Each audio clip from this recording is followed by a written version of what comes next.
Good day, everyone, and welcome to Obedient Family TV, the program that Hope Alive. Yes, hope day for people who believe that a new Nigeria is possible.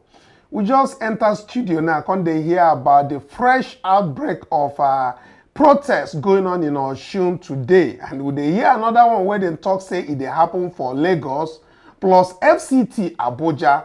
Even in Abuja, they are talking about vandalization of vehicles and all of that. They say that aggrieved youths damage police posts, bomb vehicles in FCT, and all of that is coming at this very hour. Then we look at Osun, where they say that the youths are seriously aggrieved with the hardship that is hitting everybody left, right, and center. The Osun people then talk say no go pass for their side, talk say they go come out. Protest about the high cost of living that is hitting every city in Nigeria. This one, they come out from Punch newspaper also reporting this. Then we have the all the nurses in Nigeria who are also protesting and also coming out with anger about Monday to hit the streets and conveying in a particular location in Lagos, Yaba, to actually reach out government about their verification exercise that stops them from getting job that the government is not even offering them. So, and we now have the issue of the chief of staff to the president, Femi Gbajabiamila, that wants to gag the social media not to say things that are happening in Nigeria. They want it regulated, that they don't want these things to be done. And then we have the Niger State sales and distribution of food, farm products to other states. They don't want, the northern states are looking at them not moving farm products to other states in Nigeria because of the hardship that is hitting all the cities in Nigeria. All of this one we want to talk, plus all the things we say, Yoruba trader, the kingsmen of Tinubu, crying out, telling Tinubu that they will protest naked if he did not attend to their needs. All this one we go talk, and not only me go talk, I get Divine for studio. Good evening and welcome to the show. Thank you for joining us today. Yes, as you join us to discuss all this, I beg, make you like and subscribe. Hit the like button so that other Obedient worldwide go know say Obedient Family TV is live and we want to discuss things. As they never shut our mouth, then one got social media, now we won't start. So let's start with what is happening in Osun State today, as we see that today is hitting all right and center. So this very protest where break out, it was reported in Punch, and the information that is available to us is that earlier today, a group of angry youths staged a peaceful protest in Osogbo, Osun State, lamenting the rising cost of living, making frantic calls on the government to immediately intervene. The protesters, who wielded placards with inscriptions such as "Change the unfavorable policies, Nigerians are suffering, we can't cope again, we are humans, stop mistreating the citizens," among others. They gathered along MDS Road, Osogbo, very early today, ignoring the presence of police operatives near the scene of the protest. The youth kept singing songs expressing the frustration of many Nigerians by the harsh economic realities. They said the protest will continue till the government acts on their behalf. You see, we have been talking about this, that this very protest will keep escalating from state to state until the government hearkens to the masses. You understand? Right. When Tinubu was in France, all this talk emanated. Just yesterday, we heard how the House members held a press conference talking about how economy is coming back in no time, that the citizens should be very patient and all of. But also, Tinubu came back, released how many tons of grain, maize, and all of those things. But where is it going? Which families have gotten it? Hunger is still everywhere. What are your thoughts? Well, speaking about the protest, there's still a lot more to come because the Nigerian situation currently is not very appealing. Everybody can feel it currently, right? And so, aside them coming out to tell us, oh, we're doing this and inviting them to reps, to Senate and all of that, we need to start seeing the effects of these policies and the effects of this their attempts to make Nigeria better or Nigerians' life better. Because I see a lot of states joining in this protest, and it's just a very sad reality for Nigerians, and I hope sincerely that they get some form of relief very soon. First, even before going on, I heard this thing in Lagos where young men were carrying placards and they were just talking about Tinubu, you understand me, and they were mentioning his name, even carrying placards. Let's even take a listen to what this youth protesting in Lagos really, I think, is something that has to do with a little issue they had, and is escalated to a point.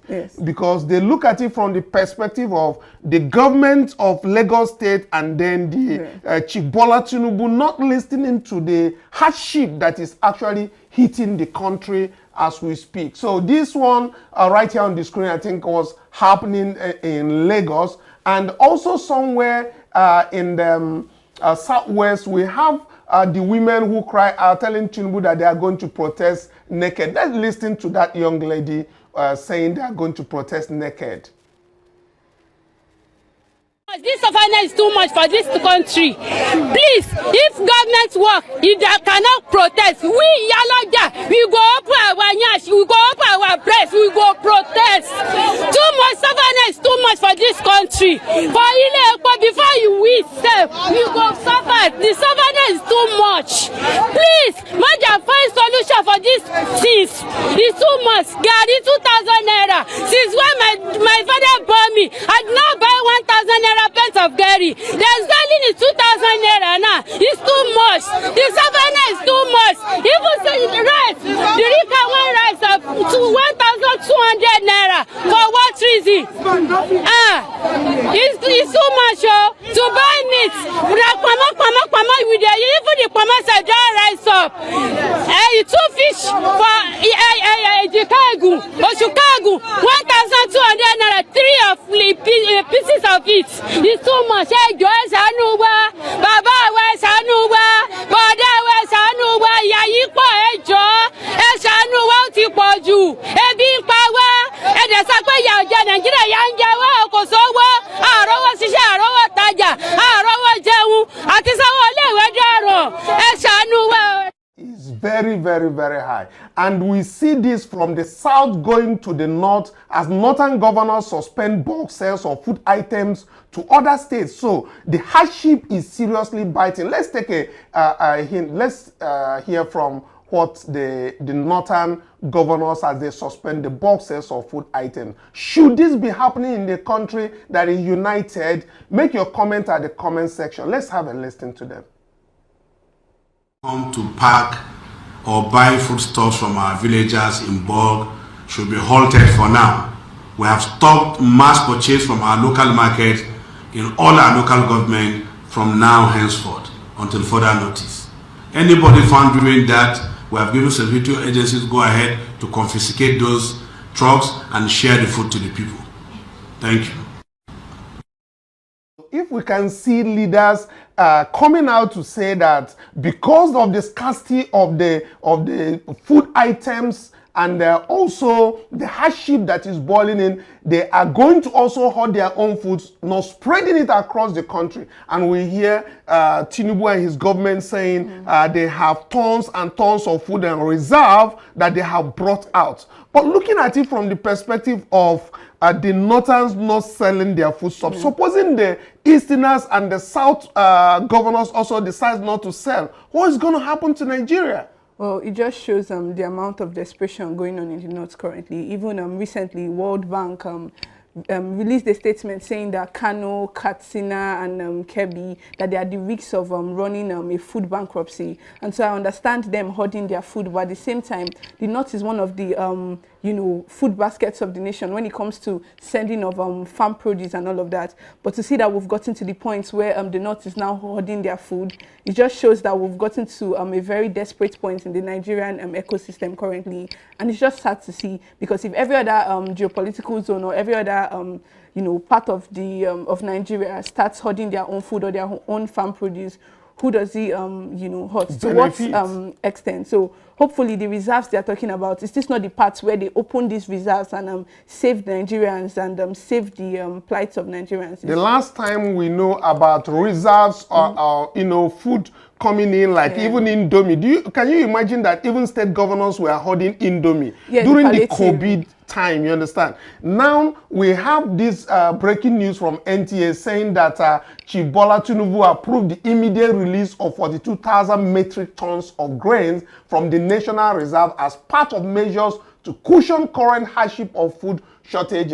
Now, if the North is hoarding their food, stuff due to the hardship, and then we have the one coming out from the South and probably from the East also. Do you think that these things can actually work out at all? Because the issue is, if they all these things they say they've released, nobody have seen how this will work out, because the hardship is biting hard right now.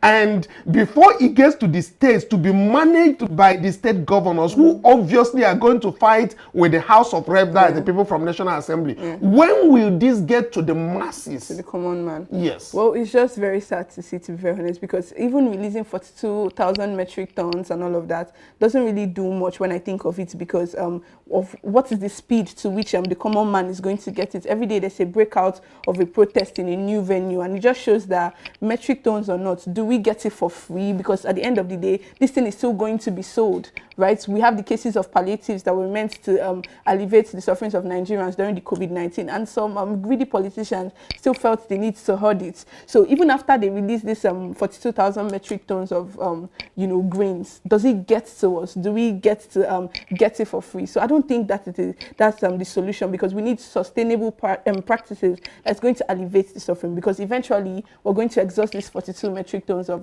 grain and we're back to square one. And while we are still on this topic, we're hearing the army generals asking Nigerians to be supporting them when we see that they are not. They actually refer to the super egos that Nigerians are supporting to win the AFCON trophy, that Nigerians should support them in the fight against insurgency, that if they do. But they forgot that Nigerians doesn't forget that it's the same army that killed them at Ensigns at Reki Toll Gate. You understand? But let's take a listen to that the army soliciting for Nigerians to support them like they are supporting the super ego. Whatever are your comments on it, do you think that Nigerians should support the Nigerian military just like they are supporting the super egos? Please make your comment at the comment section, like, share. Let's take a listen.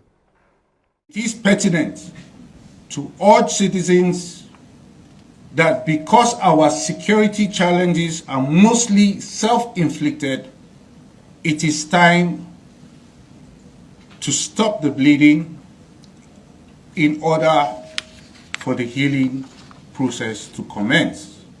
Just like our footballers are doing to make our nation proud in the ongoing AFCON, just like our musicians and artists are doing on the world stage, and just like our athletes are flying the country's flag high and with pride.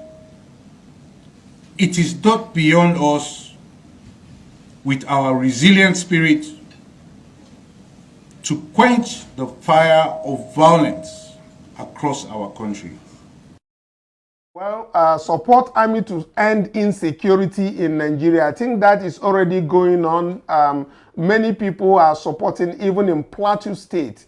And again, having mentioned Plateau State, I recall that the elections, the by-election or rerun election that happened just this very Saturday, the president of the Court of Appeals, which is Mensa, the lady that the Supreme Court faulted for her the decisions that were taken on Plateau State lawmakers. This same lady now has been given the mandate to actually set up a committee of judges that is going to superintend on the cases arising from last Saturday's election. I don't know why Nigerians keep repeating the same thing. The highest court of the land faulted this very particular Court of Appeal decision. In the same Court of Appeal decision that several people are against, that are also now being constituted to look at these very particular cases that are coming. Why are we not sure that they are going to make the same mistake that they made the last time? First of all, I don't know how much of it is a mistake, to be very honest. At this point, it feels like a very deliberate thing on their part. So I don't know if that is a mistake. So I just think it's business as usual for these people. They get paid and they deliver whatever judgments that favors the highest bidder, and it's just sad to see. And so we keep our eyes and ears open on that. But let's go straight to another matter that is trending and is of national importance, which is the nurses in Nigeria now are being required to go through a rigorous process of verification before they can even get a job that is not a job that is in Nigeria. We have several people reacting on X, formerly Twitter, where they discuss all of this. Now, as we can see on the screen, they say nurses on the rise in Nigeria. Let's join protest on Monday. No serious government will deny citizens of jobs they are qualified for by blocking the verification portal and creating new stringent conditions to get verified.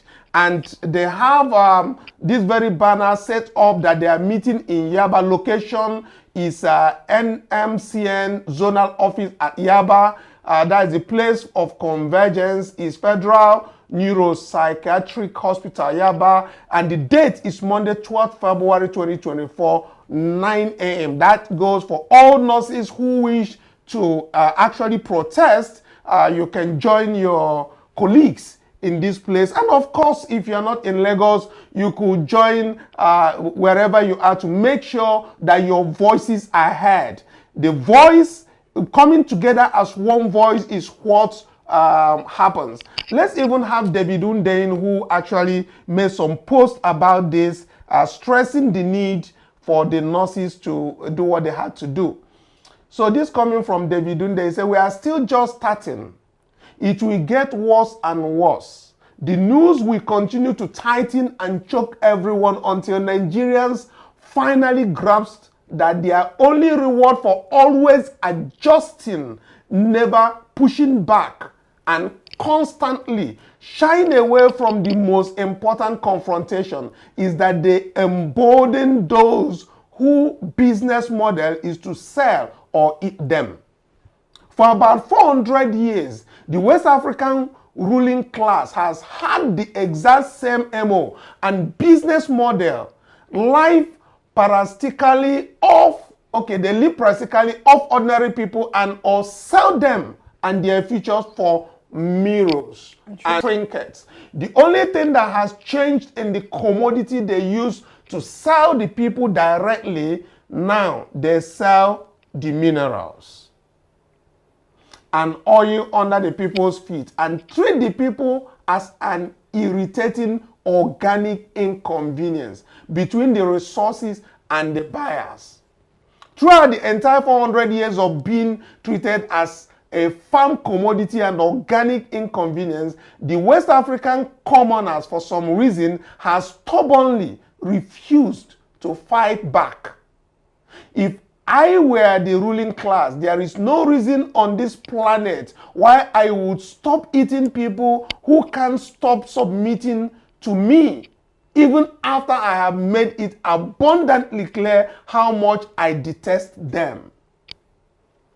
If there are 210 million of them and fewer than 6,000 of me. But the 210 million do nothing but constantly cower and whimper in front of me, finding every excuse under the sun to avoid standing up for themselves.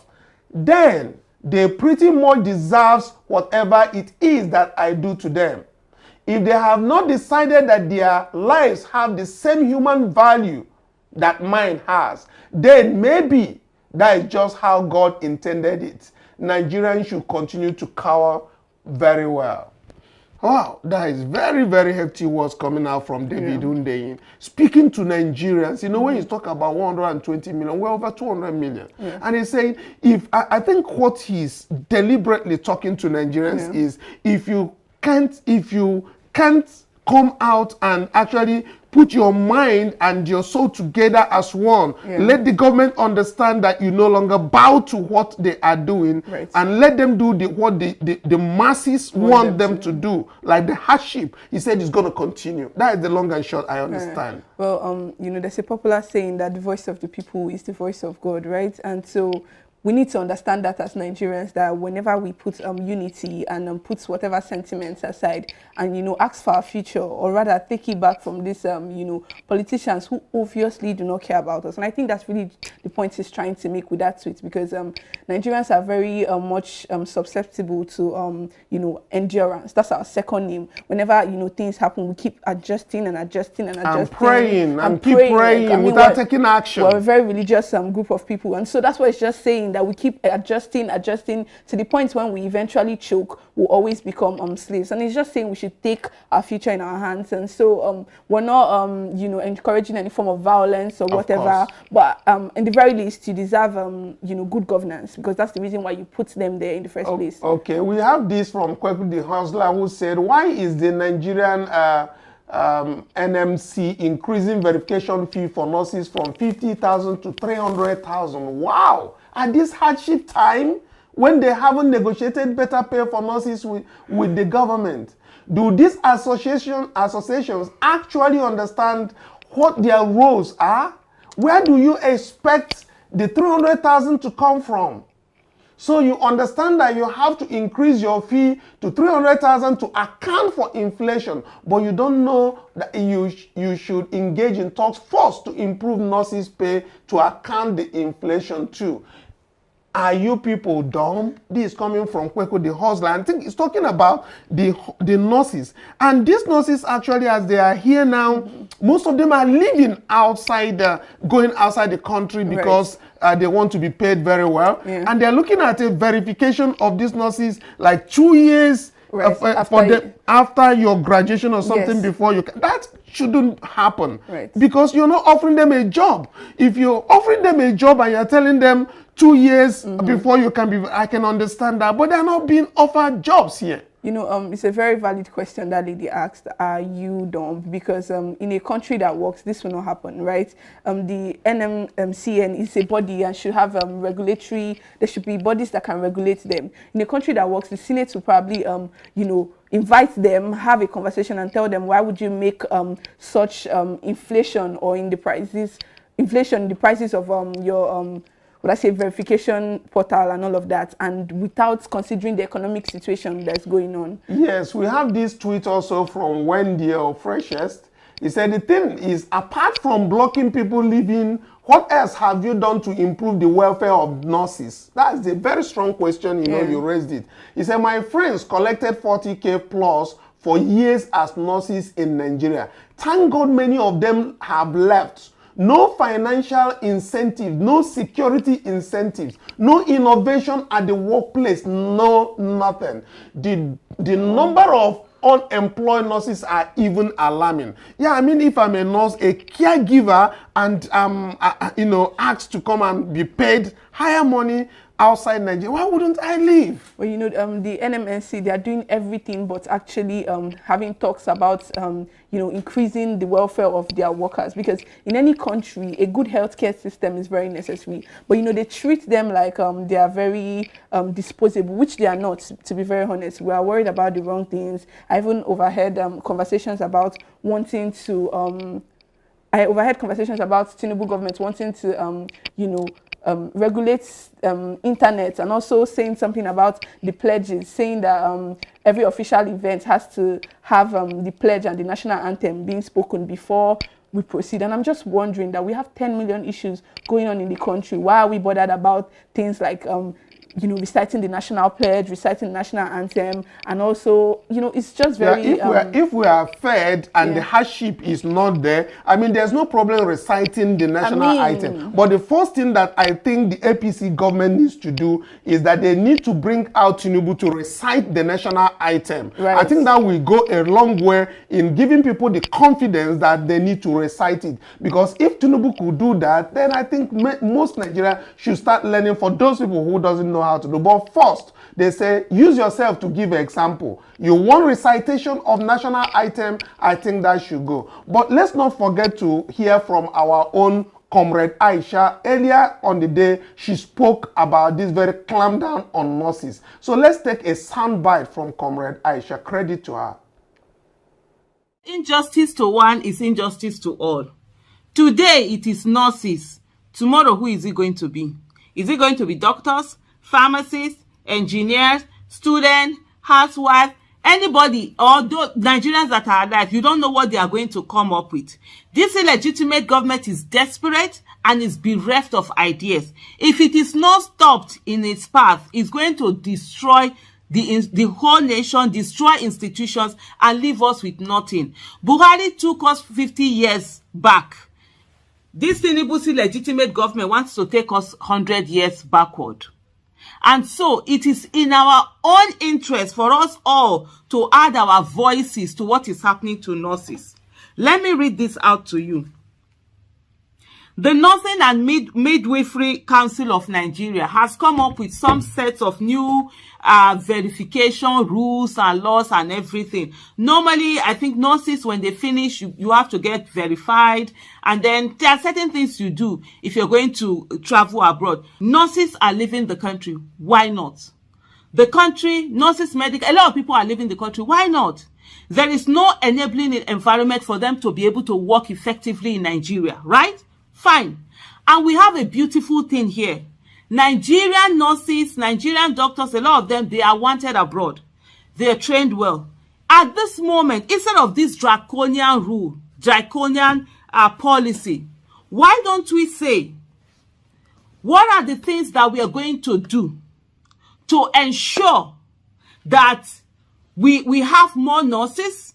For those who want to stay in the country, stay in the country. And for those who want to go abroad, go abroad. We have more. So that means the world needs medical practitioners. The world needs nurses, right? Can Nigeria begin to produce nurses that will send all over the world? We are talking about Forex. We are talking about remittances. These nurses, when they leave, they have families back home. They're going to be sending money back home. That is remittance coming back home. The Nigerians in diaspora contribute about 3 to 4% of the GDP. They send in dollars, they send in forex to Nigeria. Can we begin to make concerted effort, deliberate effort to ensure that we are actually sending citizens out there to go and work? Comrade Aisha, tell them, let them know. Okay, thank you very much as we round off for today. And don't forget to make sure that you like and give a thumbs up to this very video so that other obedience worldwide will get notification on this. What final words you have to say? Well, I'm no prophetess, but I could tell that there's going to be a lot more protests happening in the next couple of days because until the Nigerian government does something to alleviate the suffering of the masses, I'm sorry, but we'll always be back to square one. Very much thanks for joining us this evening today on the studio.